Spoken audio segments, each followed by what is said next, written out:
Praise the Lord. கர்த்தருடைய பரிசுத்த நாமத்துக்கு மகிமையுண்டாதாக. கர்த்தர் நல்லவர். இந்நாள் வரையிலே நம்மளை கண்மணி போல பாதுகாத்து தாங்கி தேற்றி அற்புதமும் அதிசயமாய் வழி நடத்தி வந்தார். கர்த்தருடைய நாமம் மகிமைப்படுத்தும். இந்த வெளியில பிரதர்ஸ் அண்ட் சிஸ்டர்ஸ் நல்லா கவனிங்க. என்னுடைய வாழ்க்கை என்னுடைய இஷ்டத்துக்கு நடத்தப்பட்டு கொண்டிருக்கிறது. எனக்கு எப்படியெல்லாம் வாழணும்னு தோணுதோ அப்படியெல்லாம் நான் வாழுகிறேன். ஆனால் நான் ரட்சிக்கப்பட்ட ஒரு பிள்ளை தான். ரட்சிக்கப்பட்ட ஆரம்ப காலத்தில் நான் கர்த்தரோடு அதிகமாக வாழ்ந்தேன். இப்போ எனக்கு இஷ்டமானதை பண்ணுகிறேன். எனக்கு இஷ்டமான நேரம் கர்த்தரோடு நான் டைம் ஸ்பெண்ட் பண்ணுறேன். எனக்கு பிடிக்காட்டா நான் எனக்கு பிரியமான செய்துட்டு ஆண்டவரோட்டு தூரமாக காணப்படுறேன். கொஞ்ச நேரம் ஆண்டவர்கிட்டையும் கொஞ்ச நேரம் உலகத்துக்கூடையும் நான் செலவழிக்கிறேன்னு சொல்லி கொண்டு இருக்கிற பிரதர்ஸ் அண்ட் சிஸ்டர்ஸுக்கான வார்த்தை தான். நல்லா கவனிங்க. ஆதியாகமம் 4ஆம் அதிகாரம் 3, 4, 5 உங்களுடைய வீடுங்களில் வாசித்துக்கோங்க. இதில் ஆதாம் ஏவாளுக்கு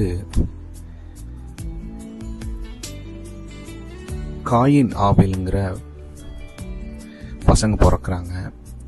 இங்கே பார்க்கும்போது 3ஆவது வசனத்தில் சொல்லியிருக்கு, சில நாள் சென்ற பின்பு காயின் நிலத்தின் கனிகளை கர்த்தருக்கு காணிக்கையாக கொண்டு வந்தான். இங்கே காயின் நிலத்தில் இருக்கிற கனிகள் எல்லாம் கர்த்தருக்கு காணிக்கையாக கொண்டு வரான்.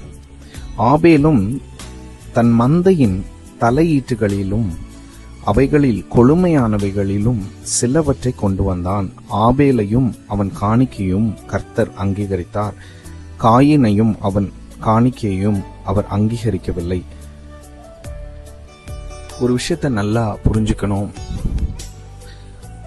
ஏன் அநேக நேரத்தில் நம்ம உலகத்தோடு அதிகமாய் நம்ம டைம் ஸ்பெண்ட் பண்ணுறோம், உலகத்தோடு அதிகமாய் நம்ம ஈடுபாடோடி காணப்படுறோம், நமக்கு இஷ்டமான காரியங்களை பண்ணிட்டு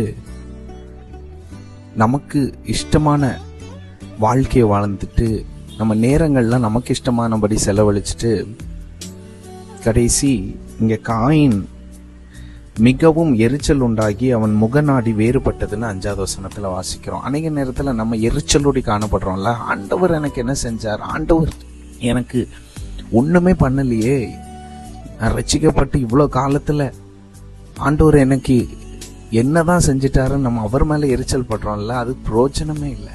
நம்ம அவர் மேலே எரிச்சல் படவே கூடாது. இங்கே என்ன வித்தியாசம்னா, காயின் நிலத்தின் கனிகளை கர்த்தர் காணிக்கையாக கொண்டு வந்தான். அப்படின்னா அவன் நிலத்தில் அநேக கனிகள் வந்துச்சு.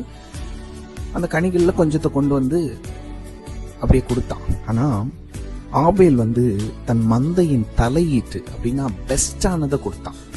முதல்ல வந்தது. இன்னைக்கு எத்தனை பேர் நம்ம